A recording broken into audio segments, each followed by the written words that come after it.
Something that's been coming up with my coaching clients over and over again is this issue of credibility.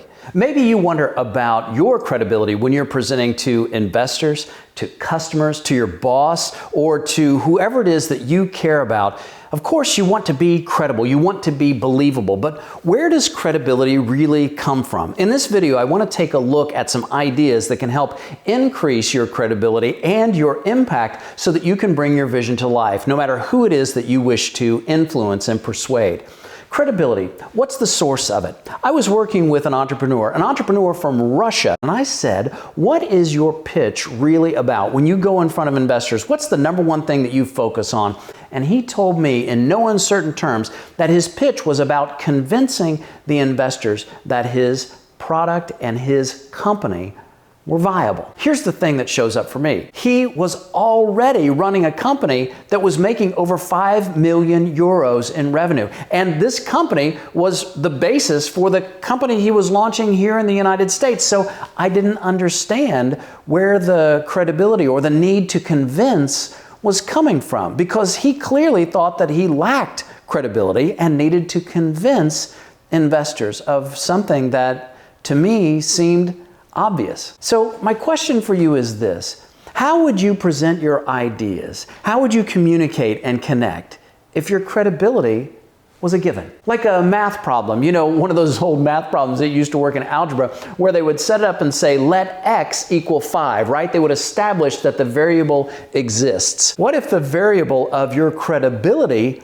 already exists? And by the way, your credibility is a variable, if you think about it, because past performance is no indication of future results.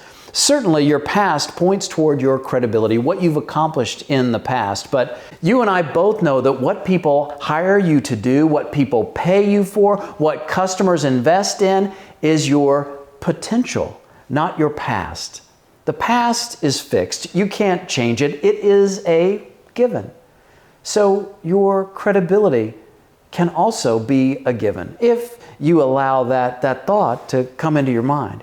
You see, that's the thing that shows up for me. Credibility is never more than one thought away. Just like leadership, just like executive presence, when you allow the thought to show up, like a variable in a math problem, let x equal 5, let x equal your credibility.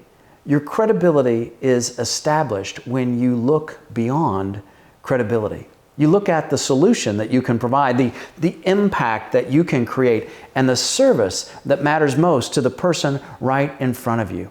Concentrating on your credibility is a version of a terrible question for a presenter to ask, and that question is, who am I?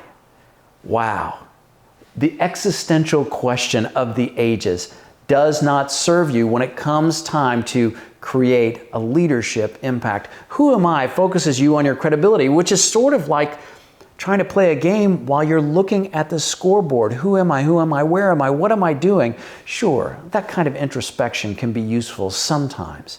But when it comes time to create an impact, to create the outcomes that you want, look beyond your credibility. Look at the service you can provide and present your ideas, your vision, and your outcomes in a way that your credibility isn't questioned by anyone in the room, starting with yourself. My name is Chris Westfall. Thank you so much for watching this video on credibility. I want to encourage you that if you found this video to be valuable, to go ahead and subscribe to my YouTube channel. I've created over 200 videos here, and there are more coming all the time to talk with you about confidence, connection, and leadership so that you can have the kind of impact in your career and in your relationships that you deserve.